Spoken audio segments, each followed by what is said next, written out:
नमस्कार मंडळी, आज मी बनवणार आहे उकडीचे मोदक।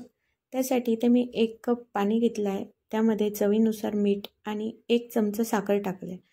पाणी उकळल्यानंतर त्यामध्ये आपण टाकणार आहोत तांदळाचं 1 कप पीठ। पीठ टाकून व्यवस्थित हलवून घ्यायचं आहे आणि त्यानंतर 5 मिनिटं गॅस बंद करून झाकून ठेवायचं आहे।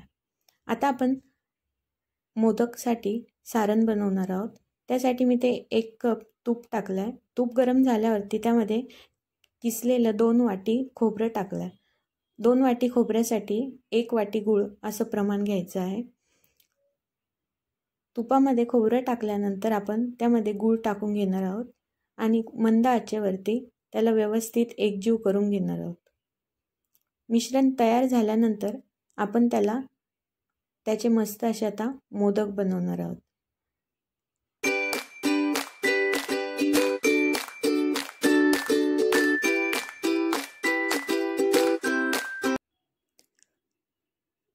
आपलं सारण आता बनवून झालेलं आहे।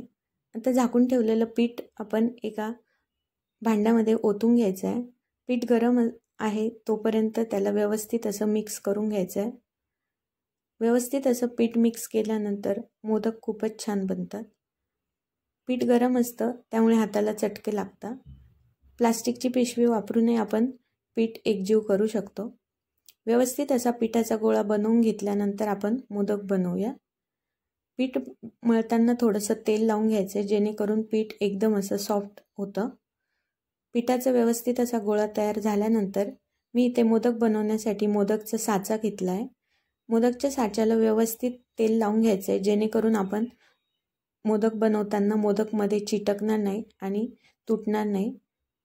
तेल लावून घेतल्यानंतर पिठाचा गोळा घेऊन तो व्यवस्थित असा व्हिडिओमध्ये दाखवल्याप्रमाणे व्यवस्थित असं स्प्रेड करून घ्यायचा आहे।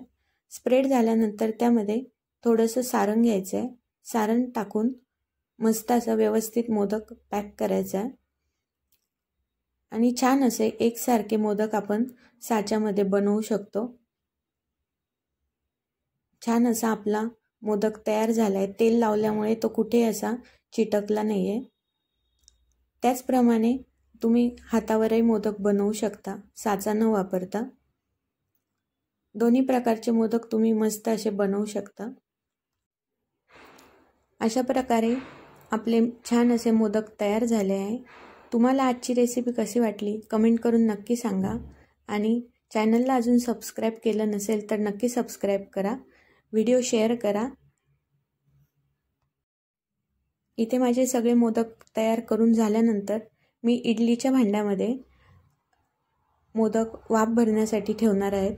त्यासाठी आपण इथे सगळे मोदक एका प्लेटमध्ये ठेवून इडलीच्या भांड्यामध्ये ठेवले। 10 मिनिटांसाठी त्याला वाफेवरती होऊन द्यायचे। एकदा हात लावून चेक करायचे 10 मिनिटं झाल्यानंतर। मोदकला हात लावल्यावरती हाताला चिटकतंय का पीठ? चिटकत नसेल तर आपले मोदक मस्त तयार झाले।